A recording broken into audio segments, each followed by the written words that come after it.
Today you're going to learn how to grow your martial arts goal by leveraging the SMART goal structure. Well, not that kind of SMART goal.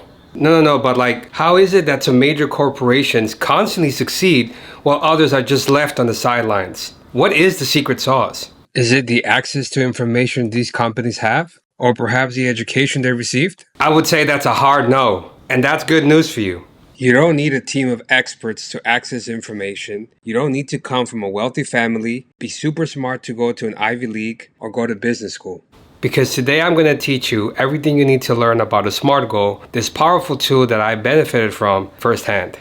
Okay, before I start talking about what is a SMART goal and how to set one up, I want to take some time to talk to you about something that operates inside of you and really determines your ability to accomplish your goals. And that is your beliefs. Because everything that I teach you here will not matter if you do not believe that you can grow your martial arts school the way you envision it in your mind. To highlight this, I want to read to you a quote by Tony Robbins, where he said, "What we can or cannot do, what we consider possible or impossible, is rarely a function of our true capability. It is more likely a function of our beliefs about who we are." This is how powerful our beliefs are. They literally shape our lives. I want you to think about your journey to become a martial arts instructor. You first had to believe it in your mind and heart before you achieve this goal. I want you to believe, no. I need you to believe that you can be as successful, and I would argue more successful than many big businesses out there, because you have everything you need to have the martial arts school of your dreams. You have the vision, you have the passion, you have the ability to learn from your mistakes, and more importantly, you have the hunger to succeed. All you need right now is a simple and effective framework that you can use to achieve your goals. And I am more than happy to share that with you. So let's get into it. There are many Fortune 500 companies and startups that leverage the SMART goal framework to achieve ambitious goals. And some of the benefits, I would argue, that are pretty straightforward. They improve focus and productivity because they allow you to create clear goals where everyone can see the big picture, and more importantly, they have an understanding of what is required of them in order to accomplish these ambitious goals. And in my personal experience, we use the same framework for very similar reasons, because it is a simple and effective tool that allows businesses to accomplish set goals. So I've been doing all this talking about a SMART goal, but what the heck is a SMART goal? Well, here is a quick definition of the acronym. I'm going to cover everything in detail, and I'm going to give you examples of how to leverage this framework when creating a goal for your martial arts school. To explain what is a specific goal, I will refer to my experience working on a team where we were providing consulting services to a pharmaceutical company that was interested in increasing their drug manufacturing productivity.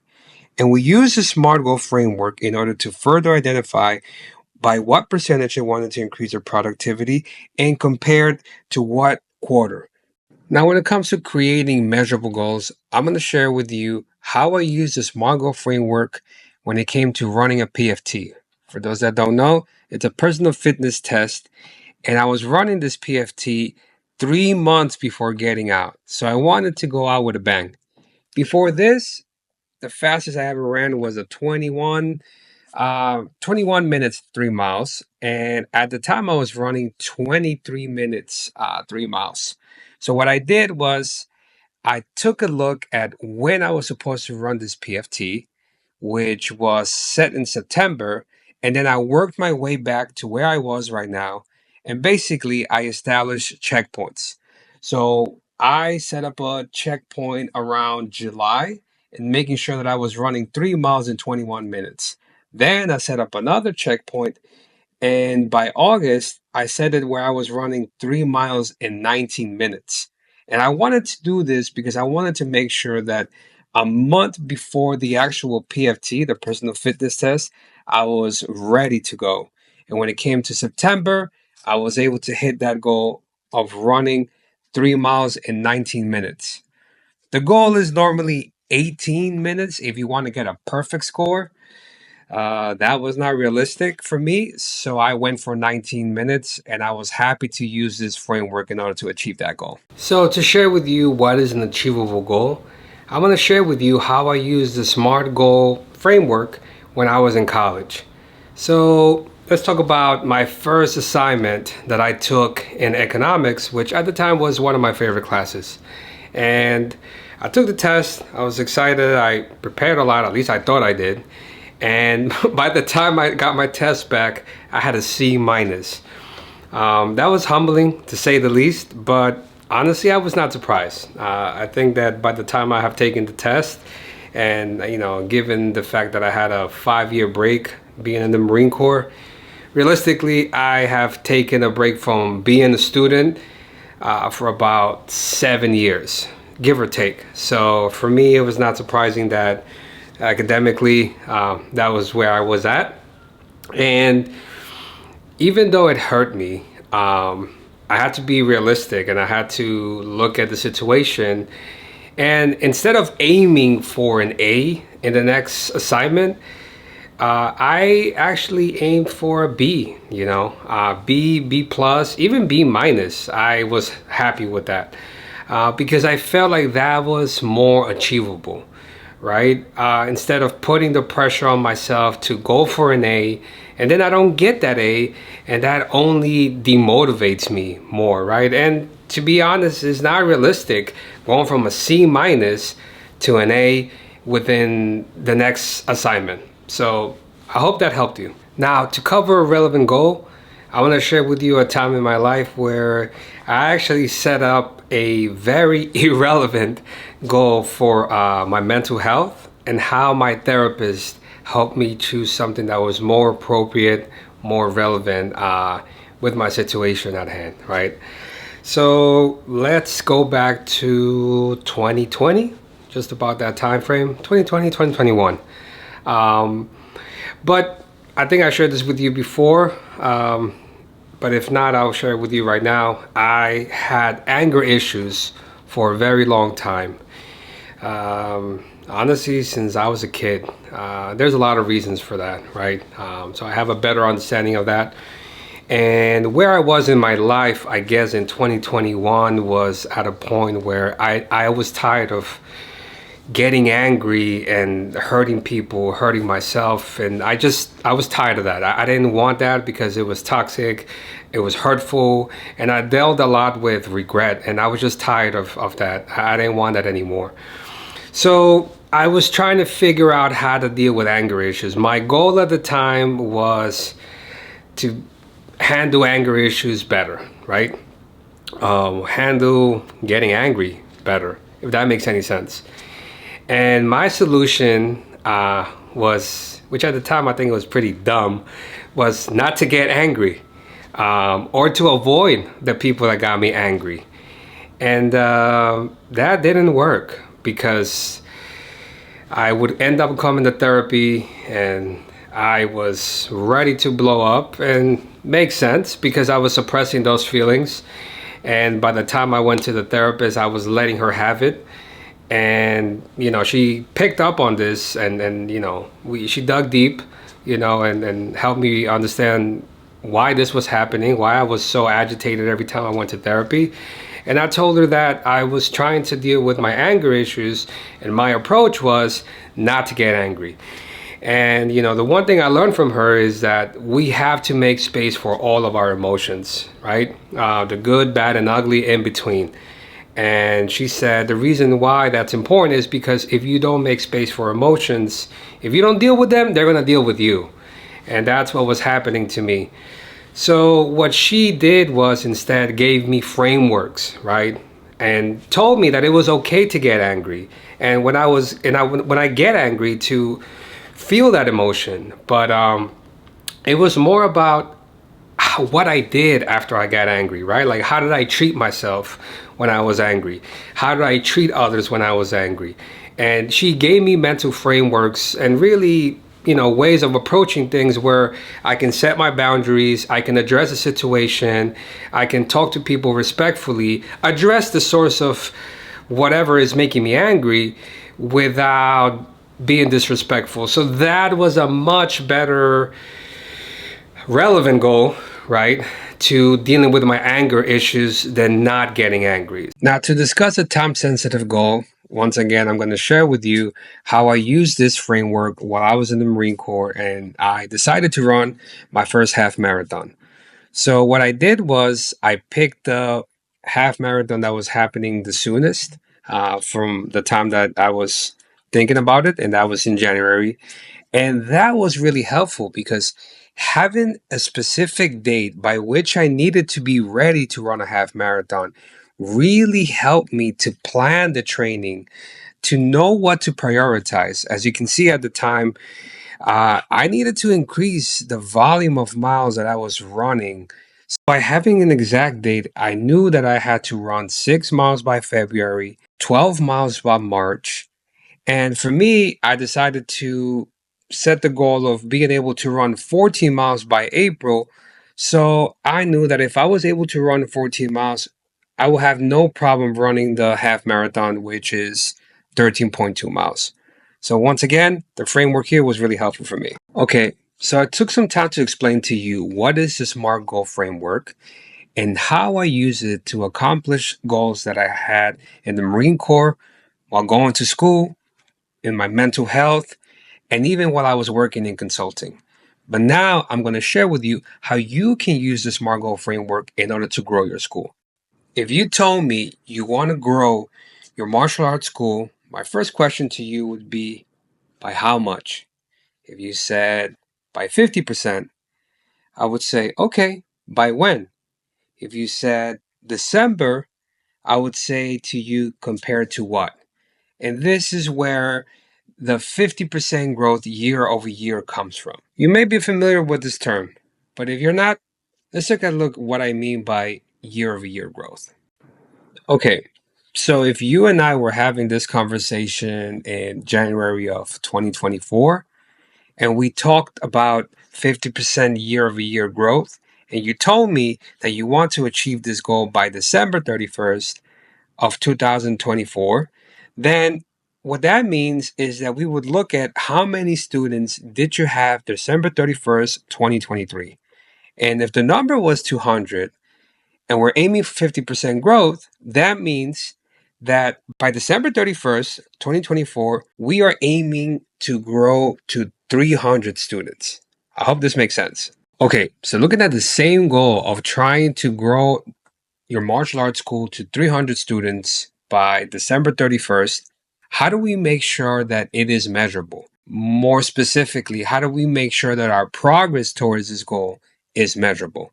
Okay, so one quick way to do this, and this is done very often in the corporate world, is that if you have a goal like this, which is, okay, 300 students by December, we divide this goal by quarters.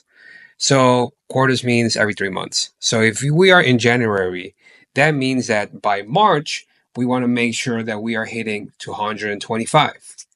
By June, we want to make sure that we're hitting 250 students. By September, 275. And then hopefully by December 31st, we are hitting 300 students.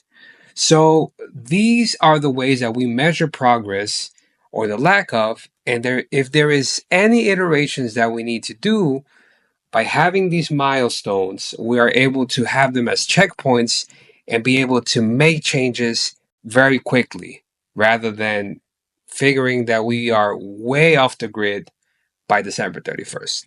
When it comes to setting up an achievable martial arts school growth goal, I want to share with you my experience helping martial arts school owners. So when I would ask them what was their goal, and when they finally told me, they would say something along the lines of, I want to double the size of my martial arts school.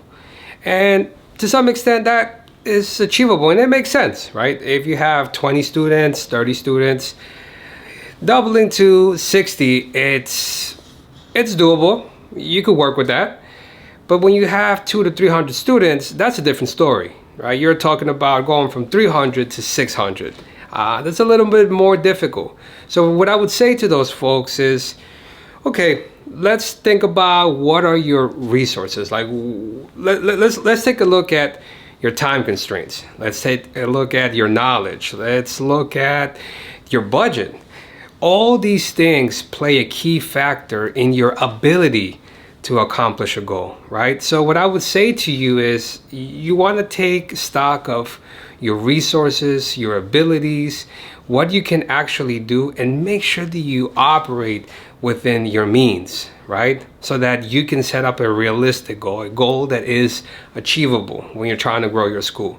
So I would say, depending on the size of your school, if you're a small size, 20 students, 30 students, doubling, I think it's doable, depending also on how much effort and how much resources you want to pour into it.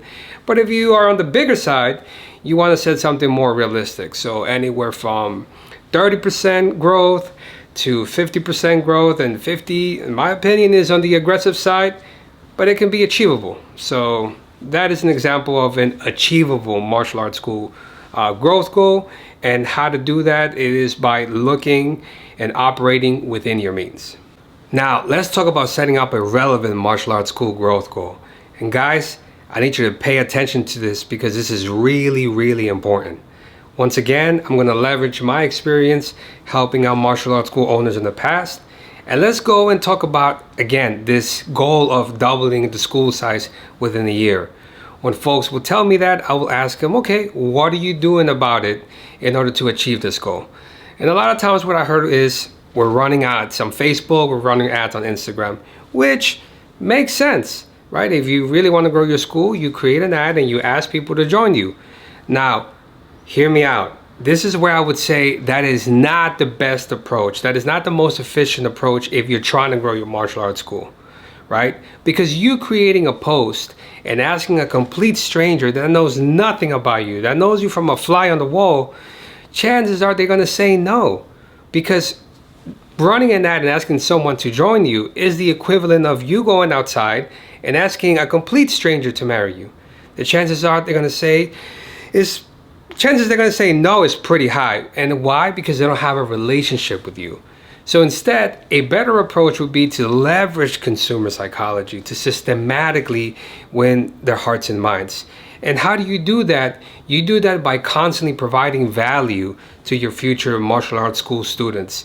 You do it by creating an emotional connection, right? And once you have this intentionality behind your approach, then you can start thinking about where in the growth phases do you want to focus on? Do you want to focus on recruiting? Do you want to focus on retainment? Or do you want to focus on recommendations? And I'll talk more about that, but just for you to have an idea, here's a visual for you.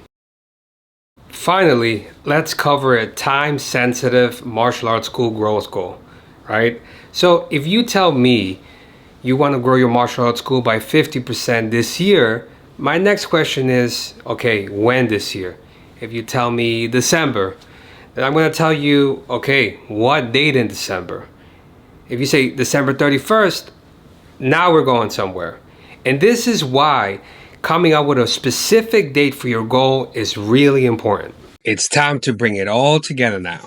If we are in January 2024 and you said to me that by December 31st of this year, 2024, you want to grow to 300 students, then we have an exact date by when you want to achieve it. So now you know, working your way back, that by March, you need to have 225 students, by June, 250, and by September, 275, so that by December, you hit that goal of 300 students. Now, let's talk about the benefits of creating a SMART goal.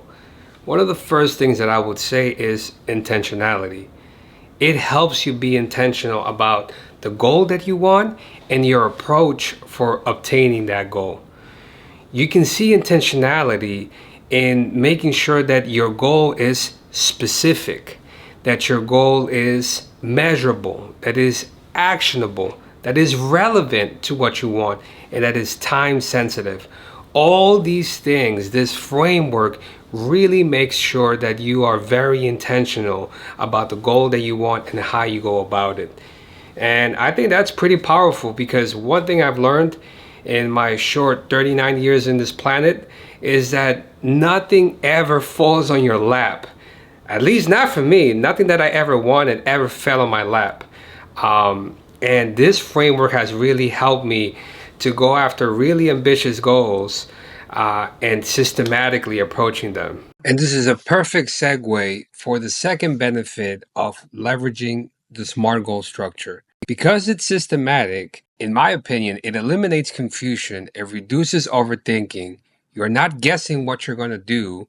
You have a very specific approach of how to attain your goal. You have no anxiety. And more importantly, at the end of the day, you don't feel bad because you wasted another day and you didn't go after your goal because you didn't know how. And this is a visual representation of having this systematic approach. And as you can see here, you're able to implement, then you observe what you've implemented, and then you identify what works and what doesn't work. You iterate it, and then you go ahead and implement it. Doing this over and over allows you to grow as a person and to grow as a business. And the third benefit that I will cover for today is the ability to measure progress. Just looking at this example here, where I was trying to reduce my running time from 23 minutes to 19. And I think I covered this earlier before. Using this framework, it was really easy because I was able to know the exact date, work my way back, and be able to set some checkpoints along the way that allow me to easily measure my progress or lack of. And I think this is really important because this is one of the reasons why major corporations use it, because it allows them to easily identify whether they are on track or they're not. And if they're not, immediately identify what's not working and make the appropriate iterations so they can be back on track, on target. I'm here to make your life easier. Honestly, like, I could have come up with a complicated system to make myself look smarter, but that only would have left you confused. And who likes that noise, right?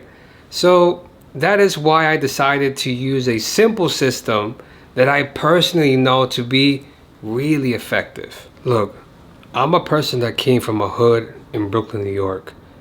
I grew up poor, humble beginnings. I grew up in a place where the educational system and the opportunities that were offered to us, they were not designed for us to succeed. Yet I overcame those odds and I got out of there. And now everything that I learned in the military, in the ivory halls of education, and in those corporate rooms, I'm sharing them with you. And why am I doing that? That's because I want you to go out there and reach out as many people as possible and transform their lives for the better through martial arts. But it's not only that. I want you to level up. I want for me to level up. I want all of us to level up. And this is why I'm doing this. Now you are armed with a really powerful and effective tool to get any goal you want. So there's one thing I ask you. Do me a favor. Go out there and use everything that I share with you. Well, on that note, it's that time again. It's time to do an exercise so you can start learning how to apply everything that we covered today. I want you to take a look once again at the SMART goal framework, and I want you to use it in order to create a goal for your martial arts school. It can be for growth. It can be really for whatever you want. But I would like for you to take some time to look at this definition here and leverage it to create a SMART goal so you can see how this starts to benefit you. Make sure to share your SMART goal in the comment section. And why that's important for you? Well, because out of everyone that puts their SMART goals in the comment section, I'm going to select 3 martial arts schools where I'm going to teach them for 3 months everything that we're covering here, all the fundamentals, and I'm personally going to help them grow their martial arts school. If you found everything that we covered here today valuable to you, please make sure to subscribe and show some love to this video by giving it a like. Those things really help out the algorithm so you can show it to more folks like you and they can benefit from this as well. One last thing before I forget, please make sure to check out my next video where I talk everything about personal branding, why it is important for you to embrace personal branding if you're trying to grow your martial arts school, and how you can start creating your own personal brand. Take care, guys. See ya.